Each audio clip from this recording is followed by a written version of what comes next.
ছাত্ৰীসকল আজি আমি ক্লাছ 10ৰ সম্ভাৱিতা চেপ্টাৰটো ডিছকাছ কৰিম। 1 নম্বৰটোত কেইটামান খালী ঠাই আছে।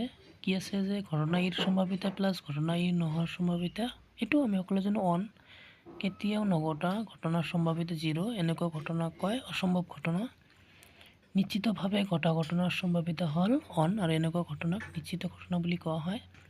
4 নম্বৰটো এটা পৰীক্ষাৰ সকলো প্ৰাথমিক ঘটনাৰ সম্ভাৱিতা সমষ্টি অন হয়। এটা ঘটনাৰ সম্ভাৱিতা 0তকৈ ডাঙৰ বা সমান আৰু 1তকৈ সৰু বা সমান। তাৰপিছত আহিছে কি 2 নম্বৰ কোৱেশ্চনটো যে তলৰ কোনবোৰ পৰীক্ষাৰ ফলাফল সমসাময়িক ব্যাখ্যা কৰা। মানে সমসাময়িকটো কি, মানে আমি খাটাংভাৱে যদি ক'ব পাৰোঁ সেইটোক সমসাময়িক বুলি কয়। এজন ড্ৰাইভাৰে এখন গাড়ী ষ্টাৰ্ট দিব যত্ন কৰিছে, গাড়ীখন ষ্টাৰ্ট হ'ব পাৰে নহ'ব পাৰে, এইটো আমি খাটাংকৈ ক'ব নোৱাৰি। চ' এইটো সমসাময়িক হ'ব নোৱাৰে।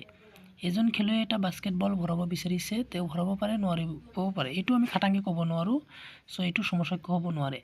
3 নম্বৰটো এটা প্ৰশ্নৰ উত্তৰ সত্য বা অসত্য বুলি দিয়াৰ চেষ্টা কৰা হৈছে, উত্তৰটো সত্য বা অসত্য হ'ব পাৰে, এইটো আমি ক'ব পাৰি যে হয় সত্য নহয় অসত্য। চ' এইটো সমসাময়িক হ'ব। এটা কেঁচুৱা জন্ম হ'ল, এইটো ল'ৰা বা ছোৱালী হ'ব পাৰে, এইটো সমসাময়িক হ'ব। বাকী 3 নম্বৰটো নালাগে। 4 নম্বৰটো কৈছে কি তলৰ কোন কেইটা এটা ঘটনাৰ সম্ভাৱিত হ'ব নোৱাৰে, এইটো -2 অপশ্যন বিটো সম্ভাৱিত হ'ব নোৱাৰে। বাকীবোৰ আমি নেক্সট ভিডিঅ'ত আপলোড দিম।